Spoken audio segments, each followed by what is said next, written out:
오늘 우리에게 주신 하나님의 말씀 사무엘하 3장 22절로 30절 말씀입니다. 생명의 샘가 6월 18일 목요일 말씀 아브넬이 살해되다 함께 읽겠습니다.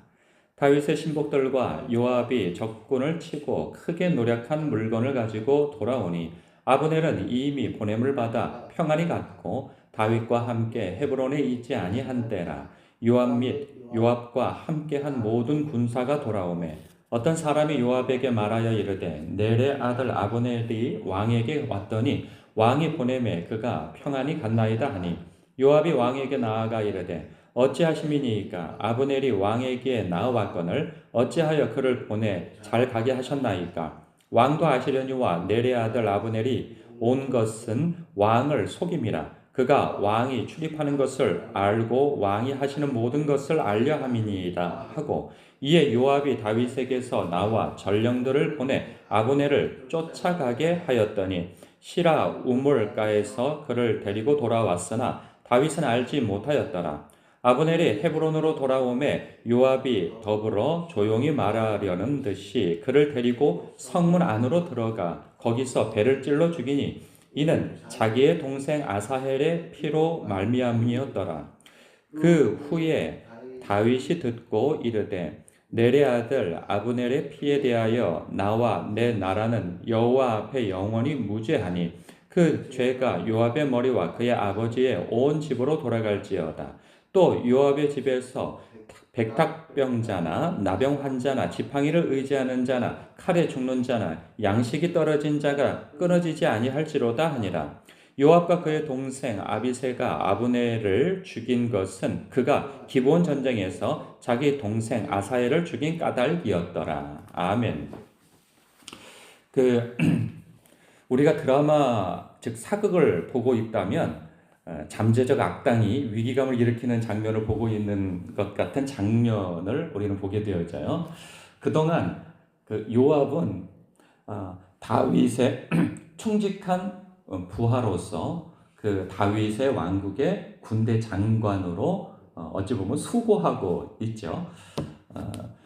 이런 사람이 악당으로 보이지 않았는데 갑자기 이 사람으로 인하여서 위기감이 증폭되어지는, 그리고 하나의 복선이 되어져서 이 사람 때문에 큰 문제가 생기겠구나, 이런 생각이 들 만한 장면이에요. 그런데 지금 여기에서 아주 요압이 무서운 행동을 서슴없이 하게 되어지죠. 적국이긴 하나,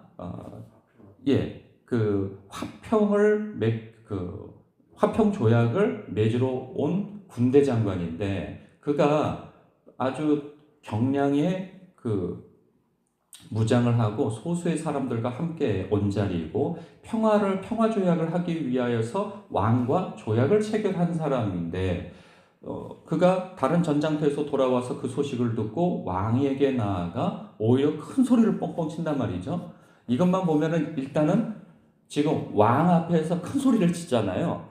24절에 보니까 왕도 아시려니와 넬의 아들 아브넬이 온 것은 왕을 속입니다. 그가 왕이 출입하는 것을 알고 왕이 하시는 모든 것을 알려 함이니이다.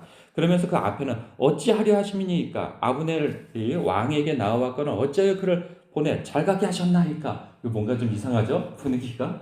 그러니까 이 요압이 굉장한 권세를 가지고 있어요.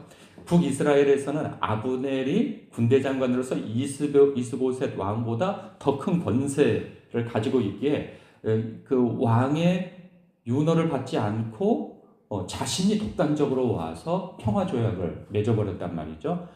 그런 것과 방불하게 지금 다윗보다도 오히려 요압이 더 큰 소리를 치고 있단 말이에요. 왕이 어떻게 결정한 일에 이렇게 큰 소리를 치고 그리고 박차고 나가버리는 거죠. 그리고 왕에게 허가도 받지 않고 가서 죽여버려요. 그 아브넬을. 이 사건은 엄청난 큰 사건입니다. 그러니까 북이스라엘과 평화적 그런 화합을 마련하기 위해서 다윗이 무려 7년여, 그러니까는 총 참는 기간이, 인내하는 기간이 7년이 넘도록 한단 말이죠. 여기 시점은 아마도 한 6년이나 7년째 되어지는 때인데 어느 때인지는 정확하게는 모르겠어요. 그렇게 오랜 세월을 수년을 그가 인내하고 하나님의 뜻과 하나님의 때를 기다려서 마침내 평화조약을 하나님께서 이루시는 것을 목도하며 그가 하나님께 영광을 돌리는 그러한 순간이란 말이죠.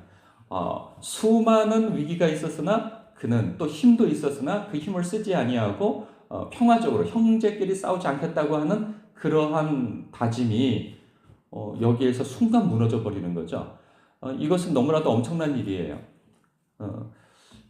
북이스라엘 편에서는 이제 평화 조약이 맺어질 수 있는 그러한 순간인데 마치 다윗이 명령하여서 군대 장관을 보내 암살을 해버렸다고 하는, 그렇잖아요. 사신을 보내는데 적과 전투 중에 있을 때 사신을 보낼 때 그런 경우가 곧 있단 말이죠. 보내어진 사신을 목을 쳐가지고 말 안장에다 얹어서 보내버리는, 그러면 우리는 너희들과 수교하고 싶지 않다, 화평 맺고 싶지 않다, 나는 너희들과 결상전을 하겠다, 마치 이러한 메시지를 보여진단 말이죠. 왕은 그런 마음이 추호도 없는데 지금 군대 장관이라고 하는 요압이 그러한 짓을 벌인 거죠. 그래서 다윗이 아주 진노하며 그에게 저주까지 내려버린단 말이죠. 그런데 다윗도 참 이상해요. 지금 이런 것은 왕명을 어긴 거예요. 그렇다고 본다면 죽어마땅한 거죠. 지금 아무리 군대 장관이라 할지라도 왕명에 의해서 죽어마땅한데 그에게 사형을 내리진 않아요. 왜 그런가 보면 나중에 보면 그가 다윗의 그 친족임을 알 수 있어요. 그 조카란 말이죠. 그 친조카예요. 그러니까 그 누님의 아들, 즉 본인은 삼촌이고 그는 조카란 말이죠. 그러니까 다윗의 성품을 보면 자기 친족과 가족에 대해서 굉장히 아끼고 애틋한 태도를 가져요. 나중에 더 읽다 보면 자기 아들에 대해서도 싫은 소리 한마디 하지 않았더라 라는 내용이 나오는데, 그처럼 아끼고 그리고 자기 그 가족 애에 대해서는 각별한 것을 알았는지 요압이 이렇게 악행을 함에도 불구하고 다윗은 손쓰지 못해요. 뿐만 아니라 이런 것도 있어요.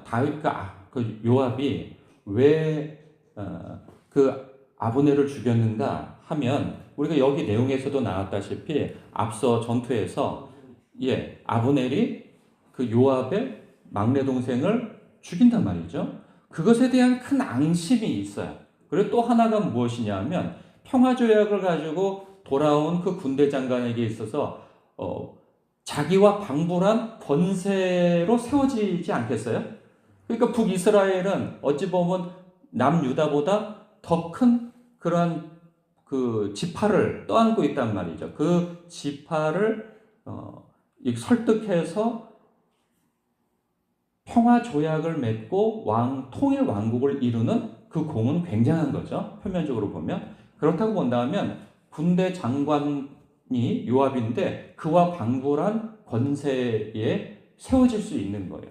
그것에 대하여서 견제하려고 하는 그러한 마음도 있었던 거죠. 그러니까 자신의 권력, 그리고 또한 원수 갚음, 앙갚음, 마음의 원한, 이런 것이 작용하여서 그를 죽였는데, 이 행동은 정말 말도 안 되는 거죠.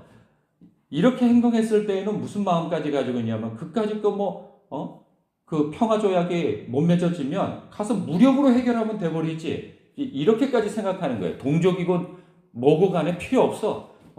중요한 건 뭐예요? 자기의 권세와 자기의 감정, 자기의 그 원수 갚음에 대한 그 앙갚음에 대한 마음, 이것이 하나님의 뜻과 왕의 뜻보다 더 커버린 거죠. 이것은 죄악인 거예요. 우리의 삶에서도 그럴 수 있어요. 뭐 교회 공동체가 되어질 수 있고, 가정 공동체가 될 수 있고, 뭐 사회적 어떤 공동체가 되어질 수 있어요. 그 공동체에서 뭐 불의한 일 때문에 그런 것은 아니라 할지라도 내가 내 자존심만 꺾으면 모든 사람이 평화되어질 수 있는 그러한 일들이 있는데, 내 자존심과 감정이 앞선 나머지 내가 그러한 어떤 화평의 통로가 되어져야 할 사람인데 도리어 그 분쟁의 씨앗이 되어버리던가 그 장본인이 되어질 수도 있단 말이죠. 저는 그런 거 자주 봅니다. 정말 자주 봐요.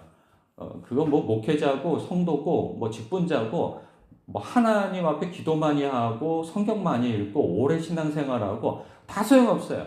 그냥 결국 이렇게 자기의 그 자존심과 감정과 이권이 걸린 문제라고 한다면 뭐 이런 것 저런 거 보이는 게 없이 행동하는 사람들을 저는 자주 봅니다. 깜짝 놀라게 되죠. 그 속에 저도 있을 수 있는 거예요. 누구도 장담할 수가 없어요. 내가 그 일에 경험해 보지 않으니, 그 자리에 서 있어 보지 않으니 이렇게 말할 수도 있겠으나 결국은 누가 됐든 간에 우리가 하나님의 선하신 뜻을 우리는 늘 염두에 두고 살아야 되는 것이죠. 너무 자기의 감정과 이권에 매몰되어져 버리면 하나님의 뜻이 안 보이고 주님의 음성이 안 들려요. 이것이 하나님의 뜻이 아니라는 것을 알면서도 내 감정과 내 이권을 위하여서 올바르지 않은 선택, 이 불화를 선택하게 되어진다면 이것은 하나님의 뜻이 아닌 것이죠. 그렇기 때문에 우리는 평소에 하나님의 뜻을 여쭈며 살아야 돼요. 내 문제만 가지고 하나님 앞에 막 이야기하는 것이 아니라 이렇게 되어지면요, 하나님의 뜻과 상관없이 기도하는 경우가 많습니다. 우리는 오랜 시간을 기도하고 많은 말을 한다고 그것이 올바른 기도, 많이 기도한다고 생각할 수가 있어요. 또 성경을 많이 읽는다고 하나님의 뜻에 가깝다고 착각할 수 있어요. 그런데요, 성경을 많이 읽지만 하나님의 뜻과 상관없이 사는 사람을 많이 보고요, 기도는 많이 하지만 자기의 그 이권만을 위하여서 기도하고 선택하고 행동하는 사람도 많이 보게 되어집니다. 결국은 우리가 하나님의 말씀을 많이 읽든지 기도를 많이 하든지 아니면 우리가 예배 생활을 오래 하든지 이 모든 것들은 하나님의 뜻에 순종하기 위하여서 우리가 영민하게 민감하게 순종하기 위하여서 기도하고 말씀 보고 예배드리고 하는 것이지 그 자체가 목적이 되어질 수는 없다 하는 것입니다. 사랑하는 성도 여러분, 이 새벽에도 여러분들은 말씀을 듣고 또 기도하고자 이 자리에 나오셨는데 우리가 기도하면서 꼭 중요한 것은 하나님의 뜻을 여쭙는 것입니다. 우리가 뜻을 여쭙는다고 해서 그때그때 다 답을 얻지는 못할 수 있어요. 그러나 하나님의 뜻을 구하면서 우리가 기다리기도 하고 어떤 선택의 기로에 놓여 있을 때 당장의 대답을 못 듣는다 할지라도 주님은 어떠한 방편과 통로를 통해서도 우리에게 응답을 주신다 하는 거예요. 그때에도 못 듣는다면 진행하는 과정 속에서도 하나님께서는 당신의 뜻대로 우리를 이끌어 가신다 말이죠. 사랑하는 성도 여러분, 우리는 주님의 주되심을 인정하는 사람들입니다. 그렇기 때문에 내 감정 그리고 내 뜻과 하나님의 뜻과 하나님의 마음이 충돌되어졌다면 우리는 그 과정에서 몸부림칠 수는 있어요. 그러나 결과적으로 그 선택은 하나님의 뜻과 하나님의 마음이어야 한다는 것이죠.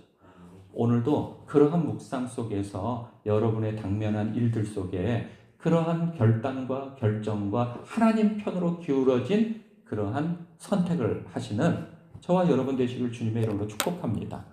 기도하겠습니다.